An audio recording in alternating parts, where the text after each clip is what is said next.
la tarde de hoy es una tarde que a mí me parece muy interesante porque va en relación a tres puntales de los ensayos clínicos, que son la gestión de los datos, el manejo de las muestras biológicas y el manejo del producto en investigación.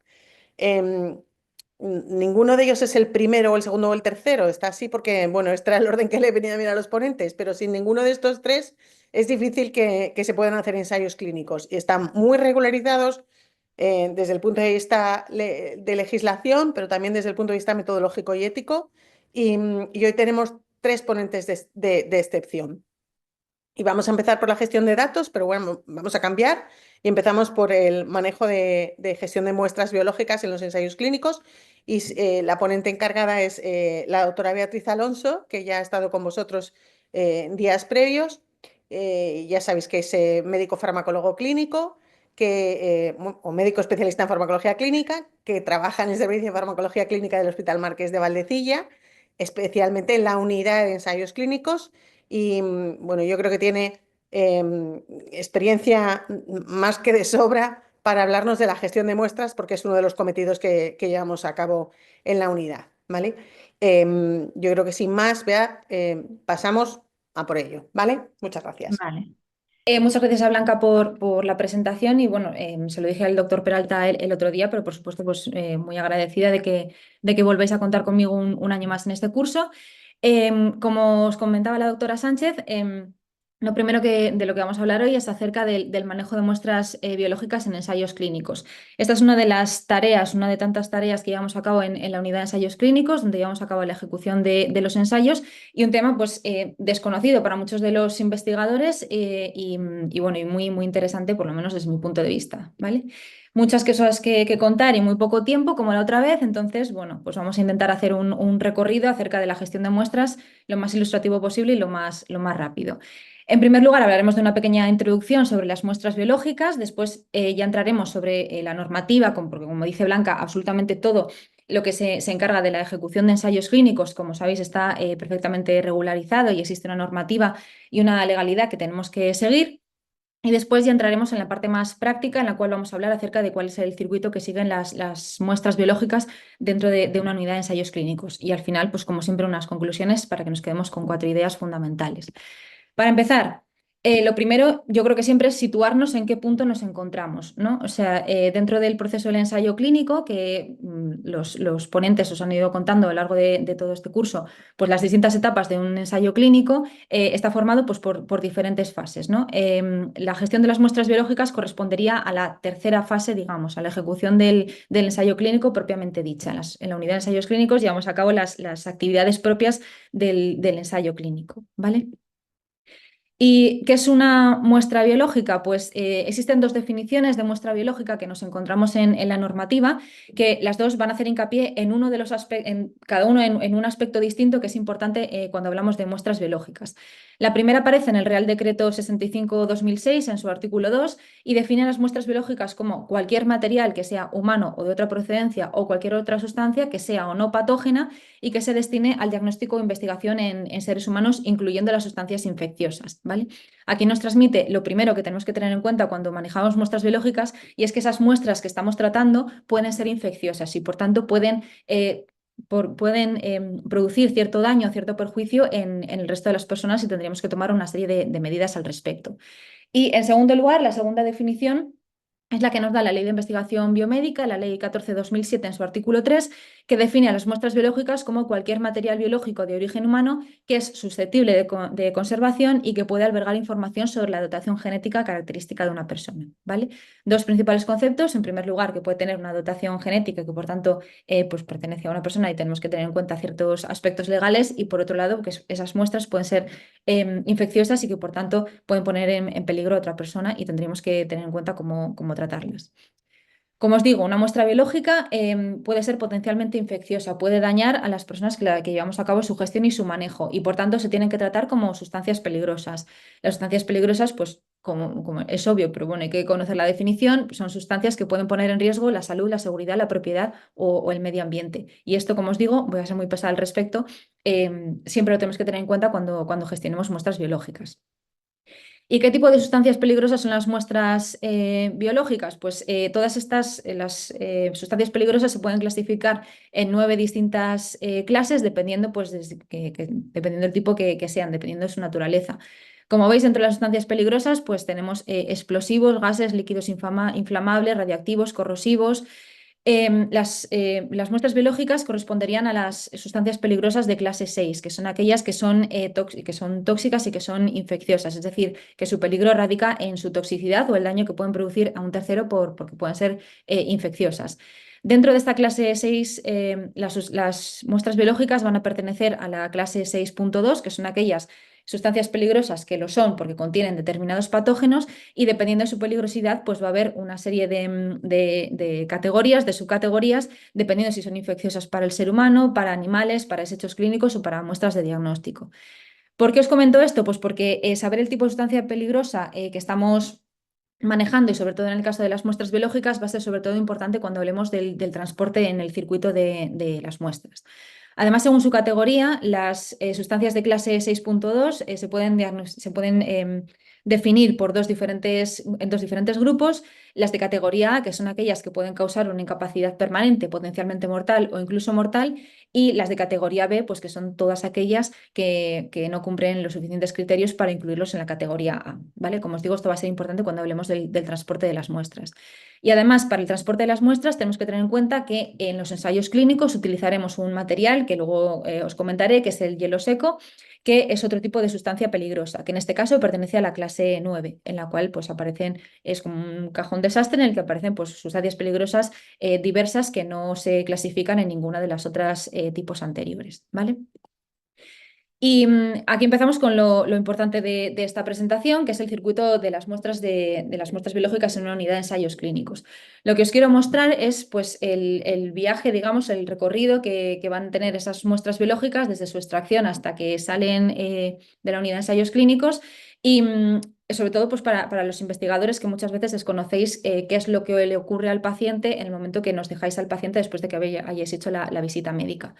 Algo que es fundamental y que os lo habrán explicado mil veces a lo largo de este curso es que siempre, cuando estamos llevando a cabo la ejecución de un ensayo clínico, lo primero que tenemos que tener es el consentimiento firmado del paciente, ¿vale? Sin consentimiento informado, nosotros no podemos llevar a cabo ni la extracción de muestras ni ninguna otra actividad dentro del ensayo clínico, pues porque el consentimiento garantiza la protección del sujeto de estudio, además, es el máximo representante de la autonomía del paciente y le explica el consentimiento informado absolutamente todo a ese participante que quiere entrar en ese ensayo clínico, ¿vale? Desde el objetivo, los procedimientos, los riesgos y los beneficios de participar en ese estudio.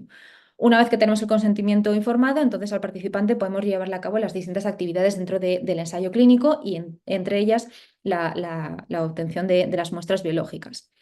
¿Qué muestras biológicas podemos obtener dentro de un ensayo clínico? Pues existen dos tipos de muestras, que serían por un lado las muestras centrales o las muestras locales. Las muestras locales, empiezo por ellas, son aquellas que van a ser procesadas dentro del laboratorio del propio hospital, ¿vale? No van a viajar al laboratorio central que nos haya dicho el promotor. Y estas muestras locales pueden ser o bien muestras que el propio promotor para esa visita, para ese ensayo clínico, nos dice que tenemos que sacarlas y que se tienen que procesar en el laboratorio del hospital, o bien pueden ser una serie de muestras que decide el personal investigador que se tienen que extraer durante la visita, pues por determinadas circunstancias que ocurran durante la visita médica. Siempre lo decimos sobre todo a los participantes en ensayo, cuando los participantes están en ensayo clínico, además de estar en un ensayo clínico, le ocurren otras cosas. Y, por ejemplo, si como investigadores durante una visita médica de un ensayo, pues el participante os comenta que además de una serie de reacciones adversas o de cosas que le hayan ocurrido en relación con el fármaco en estudio, le ocurren otras cosas, pues como por ejemplo que tiene cierto escozor al orinar o que ha tenido diarrea o cualquier cosa y vosotros queréis estudiarlo, se puede obtener una muestra local y esa muestra local, pues sea de orina o la que sea, se analizaría en el laboratorio del hospital y eso correspondería con una muestra local, que no entraría entre las actividades del ensayo clínico, pero que también se puede obtener. Y por otro lado estarían las muestras centrales, que estas muestras centrales son las que el promotor para cada ensayo, en cada visita, nos dice que tenemos que extraer a ese participante. ¿Cómo sabemos qué muestras tenemos que obtener de un determinado participante? Pues porque estas muestras, después lo veremos, van a aparecer en lo que denominamos el diagrama de flujo o flowchart del protocolo del estudio. Además, estas muestras centrales se denominan centrales porque después de un procesamiento inicial, van a viajar al laboratorio central que ha elegido el promotor para su procesamiento final. Y además, los tubos para su obtención se van a recoger en los kits de visita que también nos lo proporciona el promotor del ensayo. Aparte, pues por supuesto, su procesamiento, almacenamiento, empaquetado y envío van a seguir una serie de normas que también nos va a decir el promotor dependiendo pues, de lo que aparezca en el manual de laboratorio, que es uno de los documentos que os voy a presentar a continuación, ¿vale? Por tanto, las muestras pueden ser eso, muestras locales o muestras centrales. Centrales nos va a ser el eje sobre el cual nos movemos en los ensayos clínicos. Y como os decía, ¿cómo sabemos qué muestras tenemos que obtener para ese participante en esa visita médica, en ese ensayo clínico? Pues porque uno de los documentos que nos va a dar el promotor del ensayo va a ser el protocolo del ensayo clínico. El protocolo del ensayo clínico es un documento confidencial donde se describe absolutamente todo lo que forma parte de este ensayo, desde objetivos, diseños, la metodología, consideraciones estadísticas, organización. Y dentro de este documento, en algún punto os encontraréis el flowchart o diagrama de flujo, que es este esquema que vemos aquí, este diagrama en el cual nos va a decir las actividades que tenemos que llevar a cabo para ese participante en esa visita y en ese ensayo. Como veis, pues tendríamos por aquí pues, el número de visita a la que viene este paciente, que se corresponde con una serie de semanas desde la randomización o una serie de días. Y debajo de ello nos aparecerían cuáles son los ítems que nosotros tenemos que realizar durante cada visita y las actividades también que tenemos que realizar por parte del equipo, ¿vale? Suelen venir por orden, pues primero los ítems que se recogen que se tienen que recoger durante la visita médica y después ya las actividades propias pues por enfermería. En algún punto más abajo aparecerán cuáles son las extracciones que tenemos que llevar a cabo a este participante. Si, por ejemplo, tomamos como ejemplo esta visita de aquí, que veis que se corresponde con la visita 20, esta visita 20 se corresponde con 24 semanas desde la randomización del paciente o, lo que es lo mismo, 169 días, con un intervalo, con una ventana de 3 días, ¿vale? Esta visita se puede realizar, por tanto, entre el día 166 y el día 172 desde la randomización. Es una visita que, como veis, se tiene que realizar en ayunas y en cuanto a las muestras que tenemos que obtener de ese participante, pues serían una hemoglobina glicada, una bioquímica y una glucosa en el laboratorio central, ¿vale? Hay, por ejemplo, el panel lipídico no se obtendría en esta visita, pero si veis en estas otras, pues por ejemplo, si lo tendríamos que extraer, ¿vale? Todas las muestras nos van a aparecer en el flowchart y así como todas las actividades para cada visita. Además, yo os decía que las muestras centrales, que los tubos para obtención de las muestras centrales nos van a venir en una serie de kits que nos los da el promotor. Y estos son los kits. Los kits son unas cajas que nos proporciona el promotor que van a ser específicos para cada ensayo y para cada visita. Y cuando abrimos estos kits tenemos una serie de tubos. Por un lado, los tubos de recogida, o sea, los tubos en los que directamente las enfermeras van a obtener las muestras de los participantes, que son los que se denominan tubos primarios. Luego habrá otros tubos que son los tubos secundarios o tubos de procesamientos, que son los que se obtienen cuando a esos tubos primarios se les realiza el procesado inicial en el laboratorio y la unidad de ensayos clínicos. Además vendrá, pues bueno, material de laboratorio, material para la extracción y un documento, que es este que veis aquí doblado, que luego lo veremos un poco más, que es el Requisition Form.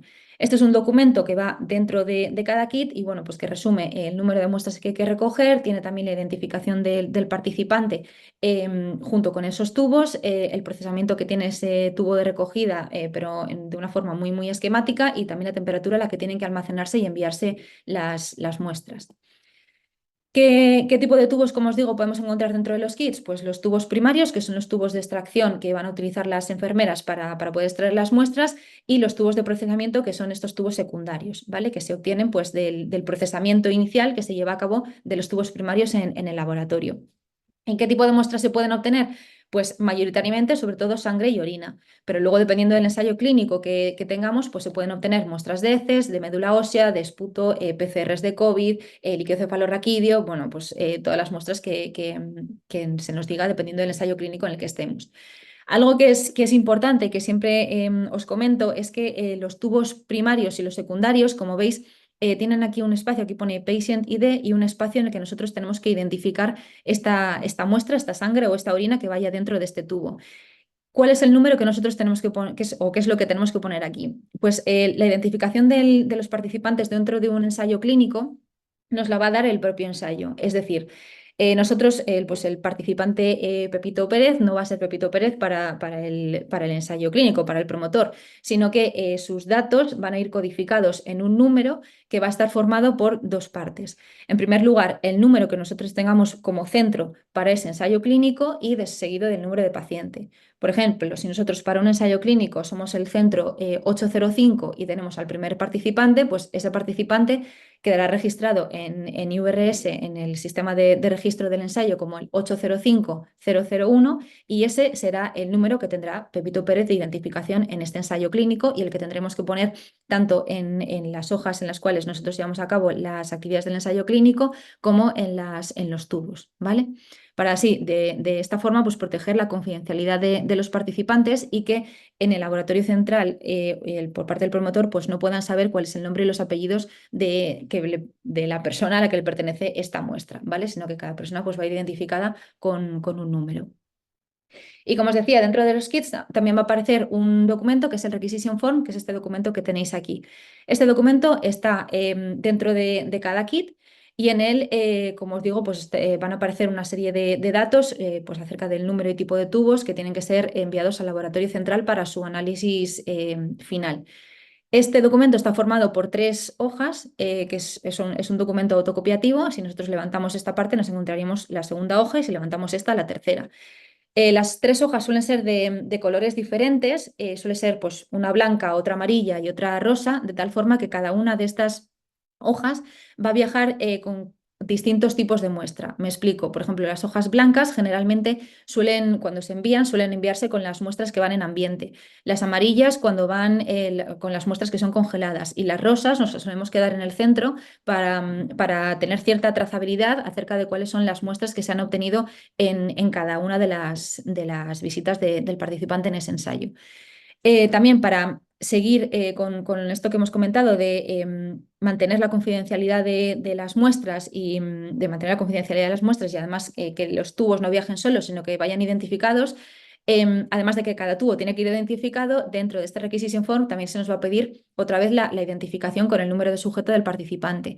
Nos suelen pedir otros 2 datos más del participante, pero no muchos más. Generalmente nos suelen pedir también la fecha de nacimiento, pero cegada, es decir, solamente tenemos que meter el año de nacimiento de este participante y luego el sexo, pues porque habrá determinados análisis, como es por ejemplo pues la FSH o el test de embarazo, que se le hará a las mujeres, pero no a los hombres, ¿vale?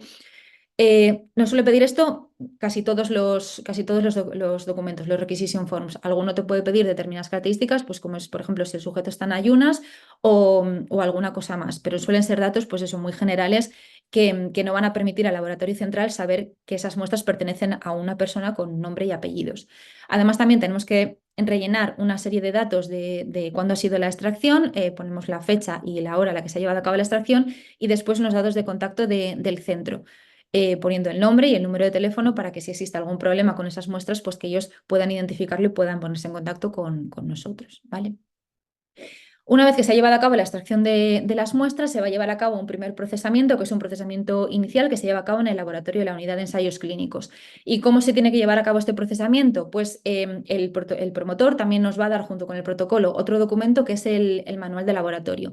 En este manual de laboratorio yo siempre digo que es la mejor definición, me parece que es como un recetario, digamos, de lo que tiene que hacer el técnico de laboratorio con cada tubo.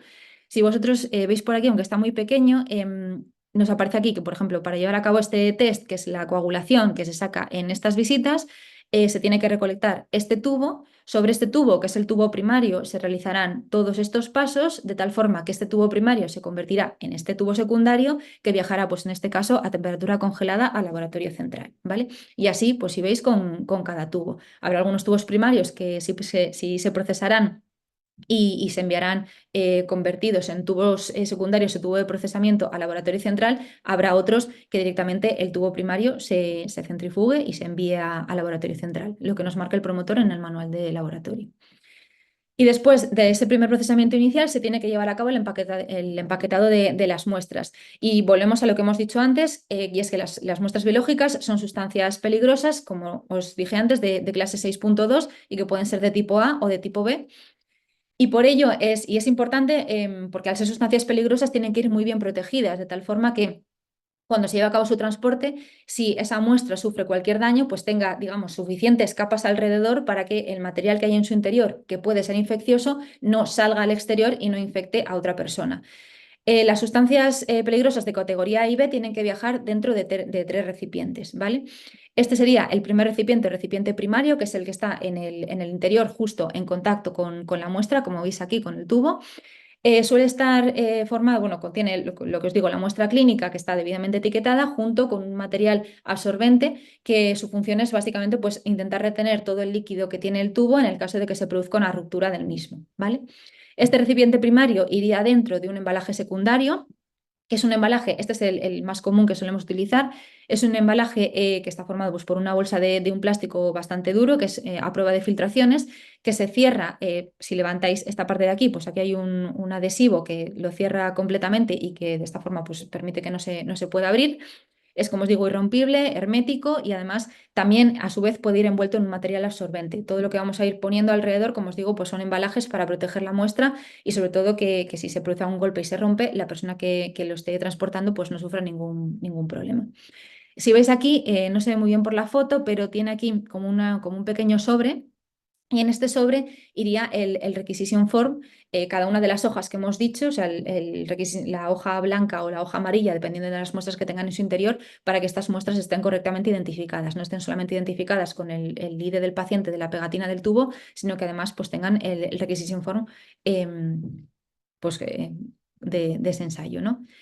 Este embalaje secundario iría a su vez dentro de un envase exterior, que son estas cajas que aparecen aquí, son una serie de cajas que están amortiguadas y que, pues lo mismo, evitan que cualquier golpe que se pueda producir durante el transporte rompa la muestra. Estos embalajes exteriores, como veis, pues bueno, van a estar debidamente etiquetados por fuera, viendo que es una sustancia peligrosa, la categoría que es, y en el otro lado tendremos una parte en la cual nosotros pegaremos el albarán y la factura pro forma, pues para saber cuál es el destino de esas muestras, el destino del laboratorio central. Dentro de este envase exterior, además, puede haber esto que tenemos aquí, que es un dispositivo de control de temperatura o TempTale, que se suele utilizar sobre todo en las muestras que son congeladas. Esto, básicamente, este dispositivo es una alarma, que lo que va a hacer va a ser pues, que la persona que es destinataria de esas muestras sepa que esas muestras se han mantenido correctamente a una temperatura durante todo su transporte y que, por tanto, se puede llevar a cabo su procesamiento final. Lo que se hace es, como os digo, sobre todo en las muestras congeladas, pues programarlo para que se alarme cuando la temperatura pues, baje de 2 grados o suba de 8 grados. De tal forma que cuando en el laboratorio central se recogen las muestras y se abre la caja, se ve si el TempTale está alarmado, que entonces significa que esa temperatura no se ha mantenido constante y no se ha mantenido en su rango ideal durante el transporte y por tanto las muestras pueden estar fuera de estabilidad y no ser válidas para el procesamiento final. Y si el TempTale está ok, pues significa que la temperatura se ha mantenido constante y se ha mantenido óptima durante todo el transporte y por tanto se pueden procesar sin ningún problema, ¿vale? Quedaría algo así el empaquetado de las sustancias peligrosas. En este caso tendríamos pues, el recipiente primario con nuestra muestra biológica, este recipiente primario dentro de un embalaje secundario y este embalaje secundario dentro de un envase exterior que puede ir o no con el TempTale. Y este envase exterior por fuera va a estar correctamente etiquetado con unas etiquetas que van a ser diferentes dependiendo de la clase a la que dependiendo de la categoría, perdón, a la que pertenezcan nuestras muestras biológicas. Si son de clase 6A, que son aquellas que afectan a los seres humanos, produciendo pues, una incapacidad total, potencialmente mortal o mortal, pues tendrán esta pegatina las cajas con este número, que es el UN 2814, y si pertenecen a la clase B, a la clase 6B, pues irán con esta pegatina por fuera junto con este número que es el UN 3373, ¿vale? Estos números y estas pegatinas pues lo reconocen los transportistas y ya saben que lo que están transportando pues es una sustancia peligrosa, en este caso biológica, y saben pues las medidas que tienen que llevar a cabo para su transporte y que no se produzca ningún accidente. Este sería un dibujo un poquito más que parece un poco más complejo, pero exactamente es lo mismo. Tenemos aquí lo que sería nuestra muestra biológica, que alrededor va a tener el material absorbente, es decir, el recipiente primario. Este recipiente primario dentro de un embalaje secundario, que en este caso es un poco más tosco. Y este embalaje secundario dentro de un embalaje o un envase exterior que va pues, correctamente etiquetado. Tendríamos por aquí el espacio para pegar los albaranes y demás, y correctamente etiquetado pues, dependiendo del tipo de sustancia peligrosa que contenga. Os he dicho además que no solamente tenemos que tener en cuenta que las sustancias, que las muestras biológicas son sustancias peligrosas de clase 6, sino que además había otras sustancias peligrosas de las que os iba a hablar, que eran las sustancias peligrosas de clase 9. Nosotros cuando llevamos a cabo el empaquetado de las muestras de las muestras que van congeladas, las muestras que van congeladas tienen que mantener una temperatura, como os digo, que es muy dentro de unos límites que son muy, muy estrechos y por tanto para su transporte vamos a utilizar un material que es el hielo seco.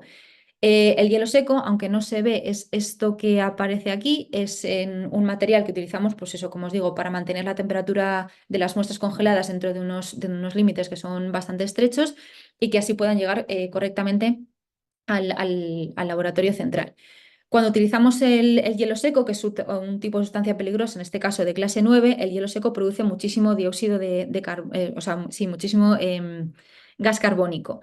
Entonces, al producir tanto gas carbónico, si nosotros lo metemos dentro de un embalaje exterior, como, digamos, como este de aquí, si lo metemos entre el embalaje secundario y el envase exterior, aumentaría mucho la presión en el interior de la caja, del envase exterior, y entonces la muestra se podría romper produciendo un daño a un tercero. Por ello, solemos utilizar estos envases de Porexpan que van pues, entre el embalaje secundario y el envase exterior, por los cuales pues, va a salir ese gas de tal forma que aunque aumente la presión, pues no tiene cierta salida para que no aumente la presión en el interior de la caja y, por tanto se produzcan las rupturas de la muestra biológica, ¿vale? Como os digo, además, cuando estamos hablando de muestras biológicas, pues vamos a utilizar generalmente un Temtail porque los rangos de temperatura son más pequeños y además de tener las pegatinas, los envases exteriores correspondientes a las sustancias biológicas que estemos transportando, como también transporta hielo seco y es otro tipo de clase de sustancia peligrosa, pues tendrán que ir con esta pegatina y con este número que también lo conocen los transportistas, ¿vale? Bien. Una vez que las muestras están empaquetadas, lo que tenemos que hacer es llevar a cabo su envío, ¿no?, al laboratorio central. Tenemos que tener en cuenta un concepto del cual vamos a hablar ahora, que es el concepto de la trazabilidad. La trazabilidad es la capacidad para localizar e identificar cualquier dato relevante de los productos y materiales que van a estar en contacto directo con las células de tejidos y que pueden afectar la calidad y seguridad de los mismos. Es decir, dentro de la unidad de ensayos clínicos, sobre todo cuando estamos hablando de la gestión de las muestras biológicas, tenemos que saber en cada momento quién ha llevado a cabo tanto la obtención de las muestras como el procesamiento, como su empaquetado, como su envío. Lo tenemos que saber absolutamente todo. Y por ello utilizamos en la unidad de ensayos dos documentos para garantizar esa trazabilidad. La primera trazabilidad es la que denominamos la trazabilidad de circuito interno, que es la trazabilidad que rellena tanto la enfermera que lleva a cabo la extracción de los tubos como el técnico que lleva a cabo su procesamiento. Es este documento que veis aquí, que como veis, pues aparece una serie de datos, como es el código del ensayo, el número de paciente, la visita, fecha y hora en la que se lleva a cabo la extracción, el número de tubos que se han extraído, el tipo de tubos y además este documento tiene que ir firmado por la enfermera que lleva a cabo la extracción y por el técnico que lleva a cabo el procesamiento de las muestras. Y una vez que las muestras se han procesado y se tienen que empaquetar y que enviar, rellenamos otro documento que es la segunda trazabilidad o trazabilidad de circuito externo, en la que hacemos una fotocopia del albarán de envío de las muestras y ponemos debajo pues, la fecha en la que se envían las muestras, el ensayo al que pertenecen, paciente, visita, el número de muestras y la temperatura a la que viajan, si es en ambiente, si es en hielo seco o si son refrigeradas. Y este documento también tiene que ir firmado tanto por un personal de la unidad de ensayos clínicos que empaqueta las muestras como por el mensajero que se las lleva de la unidad de ensayos para que viajen al laboratorio central. De esta forma, estos dos documentos siempre van a tener una doble comprobación y si existe algún problema, y si por ejemplo el laboratorio central pues, nos comenta que ha habido unas muestras que se han enviado a temperatura congelada y resulta que tenía que ser en ambiente o tenía que ser refrigerada, pues nosotros podemos ir a estos dos documentos y ver si se ha producido de verdad un error, pues porque nos hemos podido equivocar en cualquier punto o porque ha habido algún problema, o porque por ejemplo el manual de laboratorio no ha sido lo suficientemente específico o hay una errata bueno, y se han enviado mal, o también pues, si el laboratorio nos dice que ha habido determinadas muestras que se tenían que haber sacado a un paciente y no han llegado, nosotros podríamos ir a este documento y ver que efectivamente que nosotros las enviamos y que las enviamos o no. Y en el caso de que las hayamos enviado por nuestra parte, pues el promotor tendrá que avisar a la empresa de transporte y saber dónde están esas muestras, ¿vale? Aquí entra también pues, el concepto que decíamos de que esas muestras biológicas pertenecen a una persona y por tanto tiene que estar siempre muy bien trazado todas las personas que han estado en contacto con ellas, ¿vale? En cuanto a su transporte, como os digo, muestras biológicas son sustancias peligrosas y por tanto se tienen que transportar como mercancías peligrosas. Y para ello pues hay una normativa que hay que seguir dentro del transporte que está en el libro naranja de la ONU, que es el transporte de mercancías peligrosas y a través de la reglamentación sobre mercancías peligrosas de la IATA. De hecho, la IATA hace una serie de cursos de capacitación que son necesarios para todos aquellos que estemos encargados de preparar o transportar mercancías peligrosas y en nuestro caso muestras biológicas. Son una serie de cursos que tienen una vigencia de 2 años, cada 2 años los tenemos que repetir y que lo que hacen es pues, garantizar que el transporte de las muestras y en verdad la gestión de todas las muestras biológicas se lleva a cabo correctamente, ¿vale? No todas las muestras se envían en el día, sino que hay muchas de ellas que tienen que quedar almacenadas para después ser enviadas más adelante. Las muestras biológicas que no van a ser enviadas en el día de la recogida tienen que ser almacenadas o bien refrigeradas o bien congeladas. En la unidad de ensayos clínicos disponemos de un ultracongelador y de varias neveras en las cuales pues, vamos a almacenar las muestras biológicas que nos envían, como os digo, en el día. Y cada uno de estos ultracongeladores y de neveras van a tener un control de temperatura mediante una serie de sondas. Estas sondas lo que van a hacer va a ser medir minuto a minuto la temperatura que haya en el interior de los ultracongeladores y de las neveras y en el momento que haya dos determinaciones que sean erróneas, es decir, que se salgan del rango que tienen programado, envía una alerta tanto a la responsable de la unidad de ensayos clínicos, a su teléfono personal, como a la seguridad del hospital, alertando, pues, por ejemplo, pues eso, que hay una nevera, un ultracongelador que se está saliendo de rango. Porque tenemos que tener en cuenta que, por ejemplo, si ocurre, por ejemplo, un corte de luz en el pabellón un sábado por la noche, si no existiera este control de temperatura, pues el lunes nos veríamos con que tenemos muchísimas muestras que se han echado a perder. Con ese control de temperatura tenemos un control constante de lo que está ocurriendo y si existe algún tipo de problema, pues podemos solventarlo lo antes posible. Y dentro, y ya para terminar de esta presentación, tenemos cuáles son los principales problemas que nos podemos encontrar cuando llevamos a cabo la gestión de muestras o la ejecución de ensayos clínicos en general. En la preparación de las visitas nos podemos encontrar muchos problemas. Y es que, dicho así, parece muy fácil, ¿no? Parece que todo nos lo da el promotor, que el protocolo nos lo da el promotor, el manual y demás, pero bueno, puede haber una serie de errores. De hecho, hay veces que a la hora de preparar las visitas vemos que, por ejemplo, los protocolos tienen un flowchart que está bastante incompleto o que nos genera ciertas dudas. O a veces también hay problemas en cuanto a la formación del personal. O sea, las personas que estamos en contacto con ensayos clínicos y que ejecutamos ensayos clínicos tenemos que saber leer un protocolo y aún así muchas veces nos equivocamos porque hay muchas cosas que se nos escapan. Aunque tratamos con ellos constantemente y a diario, pues hay algunos protocolos que pueden ser bastante difíciles de entender.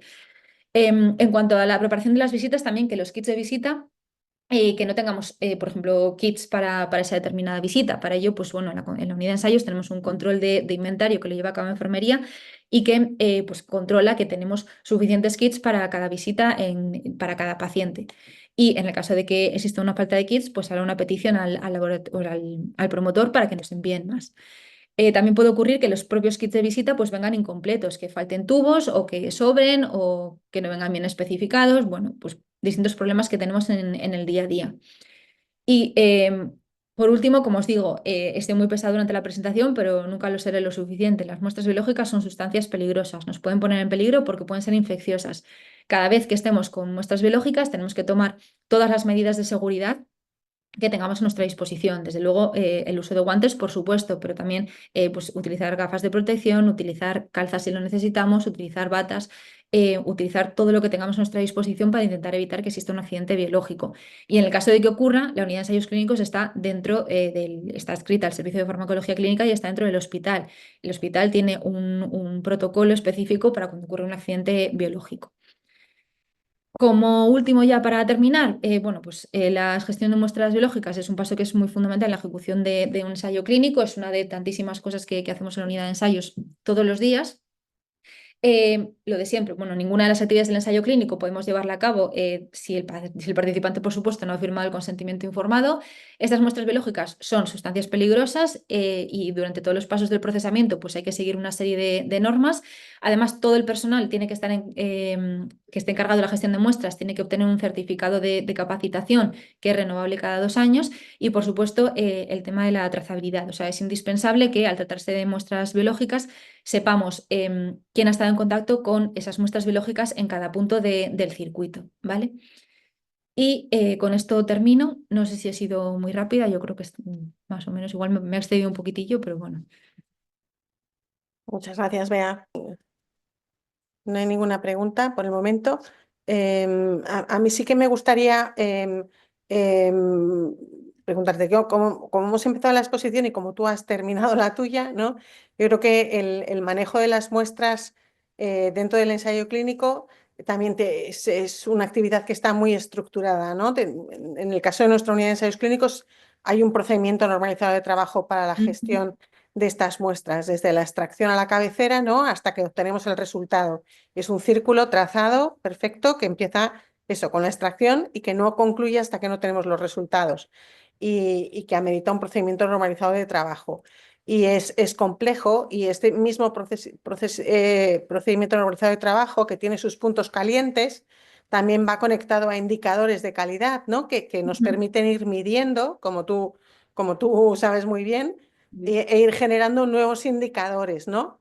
Y esto, claro, la gestión de las muestras no solo depende de el personal, en nuestro caso de la unidad, sino que depende directamente de el promotor y de los vendors que tenga el promotor contratados para que esos kits de las visitas lleguen a tiempo, para que otros vendors como pueden ser los couriers las lleven a destino en tiempo y para que el laboratorio de destino también sea receptivo, ¿no? Y serio, sobre todo serio. Entonces yo creo que es un procedimiento que vemos poco, que se ve poco dentro de lo que es el ensayo clínico, pero que tiene un valor muy importante para poder medir los objetivos del ensayo en muchas de las ocasiones y que tiene que estar muy bien hecho y muy bien trazado, como tú dices, ¿no? Para que tenga una calidad muy buena. Entonces, yo desde luego rompo una lanza por todos los coordinadores y la gente que está trabajando en ensayos clínicos y que gestiona muestras. Esto es complicado y tiene un valor ahí que no es muy visible, pero que es muy importante. ¿Vale? Sí, sí, Nadie se totalmente. anima a hacer más preguntas, con lo cual. Vale, pues vamos a pasar yo creo que a Victoria, si está lista. ¿Vale? Sí, Victoria, dos palabras. Victoria. Victoria es farmacéutica, es especialista en farmacia hospitalaria, ¿verdad? La primera parte farmacéutica por la Universidad de Granada y la segunda en mi tierra, en Salamanca. Hizo la especialidad. Con una estancia en el Instituto de Investigación de Biomedicina de Salamanca, que yo creo que esto es destacable porque tiene una calidad muy importante. Y desde el año 2019, Victoria está en el servicio de farmacia hospitalaria del Hospital Marqués de Valdecilla, ligada muy directamente a la sección de ensayos clínicos, ¿no? Hablamos yo creo que fue el jueves de la semana pasada, de los criterios de excelencia de la realización de ensayos clínicos y uno de ellos era la importancia del compromiso y de la participación de los servicios de farmacia. Y yo no tengo claro que hubiera ningún farmacéutico conectado, pero se echaron muchas flores al servicio de farmacia del Hospital Marqués de Valdecilla. Yo creo que primero por su profesionalidad y segundo porque es muy importante, como se habló el jueves, que la relación sea fluida, ¿no? Que todos sepamos dónde estamos y que todos vayamos en la misma dirección, que es la excelencia de la realización del ensayo clínico. Y desde la unidad de ensayos clínicos, ya lo dijimos el jueves y no nos duelen prendas en decirlo, nosotros hemos notado una mejora en la relación en los últimos años muy importante y una fluidez que nos ha permitido llevar a cabo los ensayos dentro de un espectro de seguridad y de un espectro de tranquilidad y de buen hacer las cosas en las que farmacia tiene mucho que decir, ¿no? Y nosotros, ya ves, Victoria, que no nos importa nada reconocer, no que no nos importe, sino que reconocemos esto como un valor añadido para hacer los ensayos clínicos en el centro, ¿vale? Pues nada, todo tuyo, Victoria, y a por la presentación. genial. Muchas Gracias. gracias. Me alegro de escucharlo. Desde luego, aquí estamos para aportar entre todos y trabajar lo mejor posible. Como ha dicho Blanca, yo soy Victoria Villacaña, soy farmacéutica aquí del servicio de farmacia y llevo bastantes años dedicada o centrada a la investigación en ensayos clínicos. Además, somos otras dos compañeras y somos tres farmacéuticas las que estamos aquí trabajando en esta sección. Hoy voy a hablar sobre la gestión de los medicamentos en investigación En primer lugar, esto es un pequeño índice sobre lo que vamos a tratar. Vamos a dar una breve introducción donde quiero que volvamos a recordar unos conceptos. Vamos a hablar del papel del servicio de farmacia en los ensayos clínicos y luego nos vamos a centrar en lo que es el medicamento de investigación y las diferentes acciones y actividades que nos influyen o que conllevan. Y por último, unas conclusiones generales. Como sabéis, antes de que se permita la comercialización de un fármaco, se deben realizar una serie de investigaciones. Primero hay una fase preclínica en laboratorio y luego ya llega el paso de los ensayos clínicos, que pueden ser de diferentes fases antes de su comercialización o ya fase 4 posterior a ella. Para ello tenemos que tener muy claro qué es un medicamento en investigación. Estoy seguro que esto ya lo han visto en otras charlas, así que simplemente voy a recordar la definición que aparece en el Real Decreto 1090 del 2015, que es el que regula en España los ensayos clínicos con medicamentos. En ellos determina que un medicamento en investigación es aquel que está sometido a prueba o utilizado como referencia en un ensayo clínico. ¿Y qué es un ensayo clínico? Dentro de este Real Decreto también se define ensayo clínico y se define como un estudio en el que se debe cumplir al menos uno de estos 3 ítems que veis aquí. Bien, puede ser en aquel en el que se asigna de antemano un sujeto a una estrategia terapéutica determinada que no es habitual en la práctica clínica, cuando la decisión de prescribir el medicamento en investigación se realiza junto con la de incluir a un sujeto o cuando utilizamos procedimientos o diagnósticos diferentes a la práctica habitual. Como os he dicho, estos conceptos están en el Real Decreto 1090, simplemente a modo informativo para que lo sepáis. Esta información está recogida en la página web de la Agencia Española del Medicamento, donde aparece la normativa que influye o que regula los ensayos clínicos. Aparece este Real Decreto, también aparece otro Real Decreto, el 1 del 2015, de Ley de Garantía y Uso Racional del Medicamento, hay normativa europea y también aquí aparecen las normas de buena práctica clínica, que es en la que nos estamos centrando en esta charla. Como ya habéis visto hasta ahora, y seguro que lo han comentado muchas veces, estas normas lo único que son unos requisitos de calidad sobre el diseño, el desarrollo, la dirección, la monitorización, el análisis de los datos e incluso el informe de los resultados de cómo se debe realizar un ensayo clínico. Al final, lo único que intentan asegurar es que estos ensayos clínicos se hagan con calidad científica y ética para conseguir que el resultado final del ensayo sea fiable y sólido. ¿Por qué nos interesa seguir estas guías? A nivel científico, porque lo que queremos es evitar errores en el desarrollo de medicamentos y evitar también que haya fraudes en estos desarrollos. A nivel ético, porque tenemos que asegurar que la protección de los sujetos que participan en el ensayo estén por encima de la investigación. No podemos exponer a un sujeto a un riesgo superior simplemente porque queramos conocer unos resultados. Eso no es ético ni se puede permitir. Y aunque sea simplemente a nivel económico, como sabéis, la mayoría de los ensayos clínicos se realizan para que el promotor pueda conseguir la autorización de un ensayo, de un medicamento o ampliar unas indicaciones. Entonces, lo que ese ensayo quiere asegurar es que está correctamente diseñado, que eso se puede se puede revisar y las autoridades competentes de la autorización no vayan a tener ningún problema o no vayan a haber sesgos que dificulten esa autorización. En cuanto al servicio de farmacia, como sabéis, el servicio de farmacia es un servicio central que depende de dirección médica, cuya misión general es disponer de medicamentos adecuados, correctamente conservados y en tiempo óptimo para los pacientes que hay en el centro. En el caso de un medicamento de investigación o de un ensayo clínico es lo mismo, pero con los medicamentos del ensayo. Y al final tenemos otro personaje, otro perfil, además del hospital y de la gerencia del hospital, tenemos al promotor como dueño del ensayo clínico y responsable del mismo, revisando que las acciones que se estén llevando sean lo correcto. Por eso voy a volver a hablar mucho de la trazabilidad, como ha dicho antes Beatriz, ella lo ha definido ya. Simplemente para que lo sepáis, aquí es lo mismo, tenemos que asegurar siempre la correcta trazabilidad del medicamento en investigación para poder no tener errores o problemas con los resultados. Por tanto, el promotor, como responsable del ensayo, debe suministrar de forma gratuita los medicamentos en investigación al centro. salvo en algunos momentos. Hay ciertas veces en las que puede que el suministro no sea gratuito, se pueden acordar otro tipo de suministro. Cuando el promotor es, por ejemplo, un grupo cooperativo o cuando es un investigador principal, cuando no es una entidad privada, por así decirlo, se pueden estipular otros acuerdos que se acuerden con el centro de suministro. Y luego, dentro de cada centro, el promotor delega las funciones en un investigador principal, que es el responsable del ensayo clínico en el centro. Y, por tanto, también es el responsable de la medicación en investigación, siempre cumpliendo la legislación vigente. Por tanto, tenemos que el servicio de farmacia es un servicio colaborador, en el cual recaen una serie de funciones. Para ello, cada persona que participe en el ensayo, como en otros servicios, debe estar correctamente delegada y asignada a las tareas que se va a realizar. Esto es un ejemplo de un delegation, de un ensayo en el que se va a establecer qué personaje es el que lleva las funciones y se identifican las responsabilidades que tiene sobre el ensayo.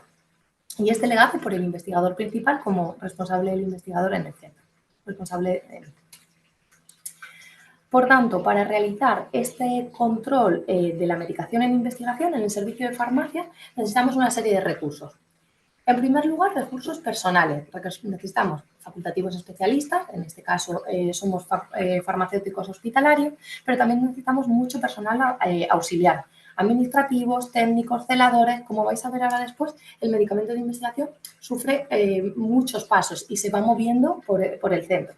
Entonces, hay muchas personas que participan en su uso. Además, necesitamos recursos materiales. Necesitamos disponer de una ubicación correcta, controles de temperatura, neveras, congeladores. Lo vamos a ver a continuación. También necesitamos programas informáticos o electrónicos que nos ayuden con la gestión de la medicación. En nuestro caso, aquí en el centro tenemos Fundanet, pero hay muchos otros programas. Está PK Ensayos, Pharmatool, etc. Y por último, se requieren procedimientos normalizados de trabajo en el que esté estipulado cuáles son las funciones que vamos a hacer, cómo se hacen. Tienen que ser procedimientos que sean revisados y autorizados por el jefe de servicio y tienen que estar revisados cada año. Y por último, idealmente se deberían de disponer de acreditaciones que aseguren que el servicio funciona de la forma óptima o correcta según la normativa y las guías de buena práctica. Centrándonos ya en el medicamento en investigación, esta es una imagen de los pasos que sufre el ensayo en un centro. En primer lugar, como sabéis, el ensayo o el promotor hace una visita de selección con el centro para comprobar si tiene todas las instalaciones y peculiaridades que necesita su ensayo. En caso de ser seleccionado este centro, se realizaría la visita de inicio. En esta visita de inicio se debe de quedar claro cuáles son las funciones de cada personaje y cómo se va a desarrollar el ensayo.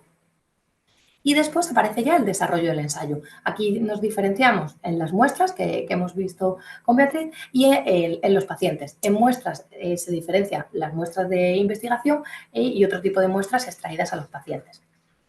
Y por último tenemos la visita de cierre. En esta visita de cierre debe quedar todo archivado, todo correctamente identificado y además tenemos que asegurar conservar la información el tiempo que determine la legislación. En nuestro caso son 25 años desde el cierre del ensayo. Centrándonos ya en el medicamento, vamos a ver los diferentes pasos que va a seguir. En primer lugar, vamos a hablar de etiquetado. Como sabéis, el promotor es el responsable del medicamento en investigación y, por tanto, también es el responsable del etiquetado, de que el etiquetado sea correcto. Establece el Real Decreto 1090 que el etiquetado debe estar claramente legible, que la información debe aparecer al menos en la lengua oficial del Estado y que debe aparecer una serie de información. Tiene que haber información que permita identificar a las personas de contacto y a la implicada en el ensayo. Además, también tiene que haber la información suficiente para que podamos identificar a qué ensayo corresponde esta medicación. Tenemos que poder identificar el medicamento y tiene que haber información relativa a la utilización del mismo. Esta información está descrita y muy detallada en el anexo 6 del reglamento 536 que viene de Europa. De forma general, por un lado, en el embalaje externo o envase secundario y en el embalaje interno, en el primario, debe aparecer el nombre, la dirección, el número de teléfono de la persona de contacto del ensayo. Tenemos que ver siempre el nombre del fármaco, su forma farmacéutica, la dosis, la vía de administración. También el lote y la caducidad para poder asegurar esta trazabilidad de la que tanto vamos a hablar. El código del ensayo al que pertenece, el investigador principal y el centro. También tenemos que tener las instrucciones de uso y conservación y una frase similar a uso exclusivo de ensayos clínicos o medicación para investigación, para que esté separado y para que sea fácil separarlo de los medicamentos comerciales. Y por último, en caso de ensayos que no sean para población pediátrica, mantener fuera del alcance de los niños.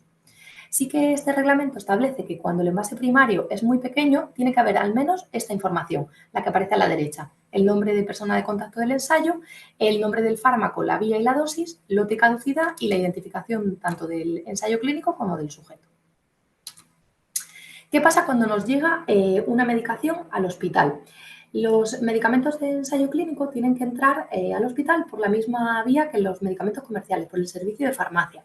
Cuando nosotros recibimos esa medicación, lo primero que tenemos que hacer es chequear y validar que esa recepción es correcta. Tenemos que revisar todo el albarán, toda la información que aparece en el albarán. ¿Qué medicamento dice que llega? ¿Con qué dosis? ¿Qué número? El lote, la caducidad. Hay que revisar la integridad de los mismos y hay que ver que la conservación haya sido correcta, que durante ese transporte se haya mantenido en la temperatura que se requiere.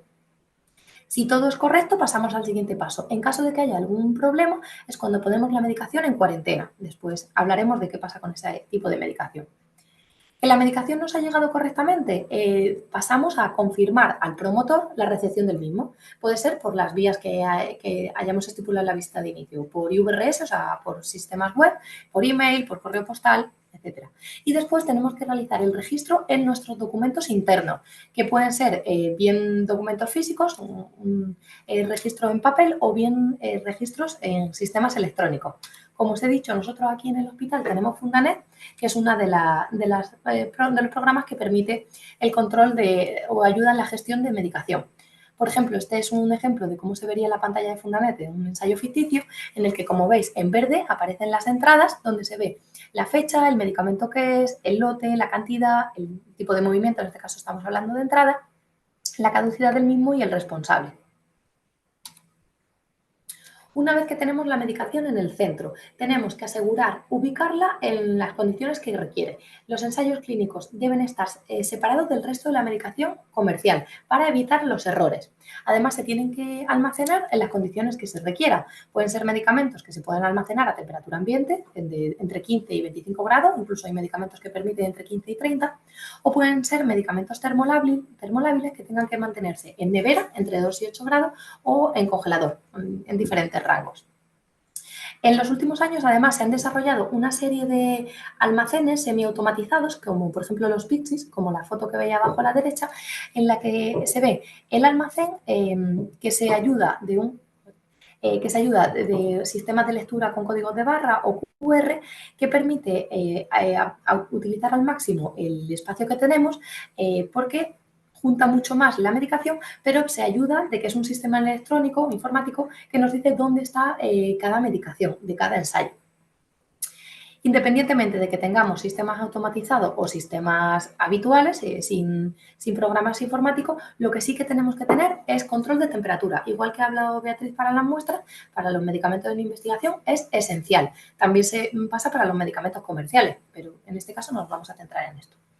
Como veis a la izquierda, esta es una gráfica de un registro de temperaturas continuo. Puede ser que el registro sea continuo o de máximo y mínimo. Lo que sí que se necesita es que el registro sea diario, te asegure que el medicamento se está manteniendo en las condiciones adecuadas, que tengan sistemas de alarma por si acaso hubiese un desvío o algún problema con ese sistema de control de temperatura y que después podamos extraer esos datos. Estos datos, al igual que todo lo que tenemos de ensayo clínico, debemos mantenerlo porque después en la visita los monitores, los promotores o incluso los auditores pueden necesitar chequear que el control de la temperatura ha sido el correcto y que la medicación se ha mantenido en las condiciones adecuadas. Además, tenemos que tener un control de caducidad adecuado porque es imprescindible que nunca dispensemos medicación que ha pasado el periodo de validez. Para eso necesitamos sistemas de alarma, es decir, sistemas que nos avisen de cuando una medicación está próxima a caducar. Además, esto es muy importante cuando dispensamos medicación al paciente para que se lo lleve a su domicilio. puede ser, no solo es esencial que el medicamento no haya caducado en el momento que tú lo dispenses, también tiene que estar, mantenerse dentro de la caducidad mientras el paciente lo vaya a tomar en casa. Y en el caso de medicación que haya caducado o que tengamos que separar del resto, debemos disponer de ubicaciones para mantener la medicación en cuarentena o caducadas correctamente identificados, siempre para evitar el error de dispensación con medicación que sea apta. Además, durante el tiempo en el que tenemos las muestras en investigación en el centro, el promotor suele seguir haciendo estudios de reanálisis de caducidad de sus muestras para ver si se puede aumentar la caducidad que ha dado. Por eso muchas veces nos pide o incluso realiza el mismo el reetiquetado de los viales o de los envases con caducidades posteriores a la que había dicho. Según la guía de buenas prácticas, lo que se debe hacer siempre es poner una etiqueta sobre o próxima a la caducidad previa del medicamento que permita ver la caducidad anterior siempre estando esta tachada. Siguiente paso que tendríamos en el medicamento en investigación. Antes de dispensarlo al paciente, hay ensayos en los que se requiere una elaboración previa, bien porque el medicamento haya que disolverlo, haya que reconstituirlo, haya que realizar un ciego.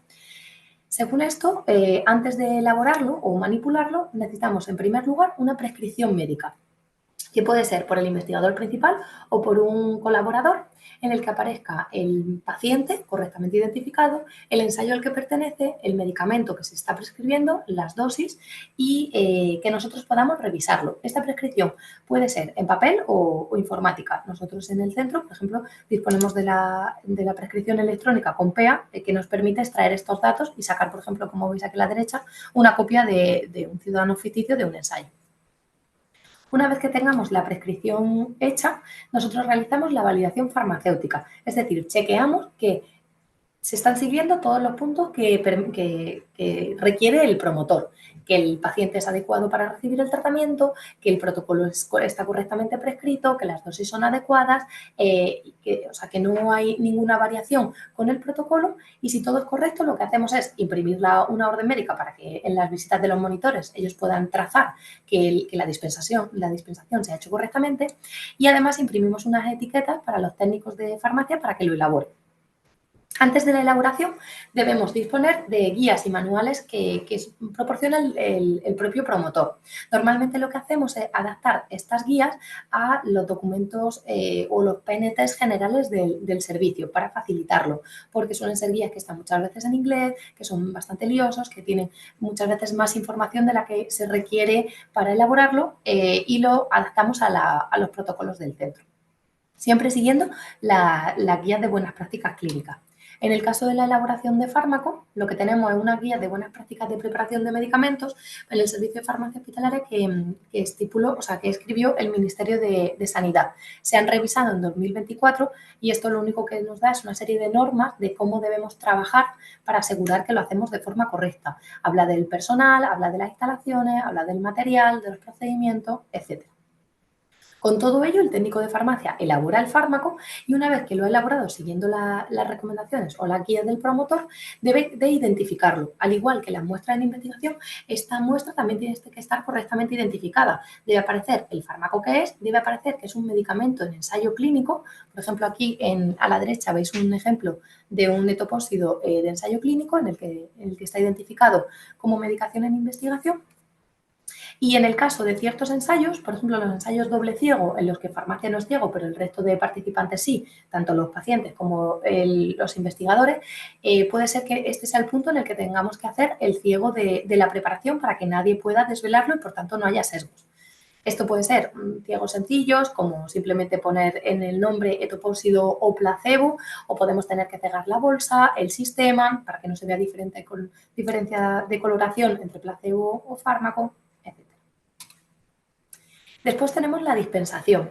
Esta dispensación puede ser de varias formas. Puede ser una dispensación individualizada, es decir, una dispensación al paciente, bien en las consultas o a parte del equipo investigador o colaborador, como la unidad de ensayo, hospital de día o otro equipo, o una dispensación en bloque porque esté delegada las funciones de custodia y conservación del fármaco a otra unidad. Siempre, al igual que en los pasos previos, debe haber una validación farmacéutica o una validación médica, perdón, una validación farmacéutica.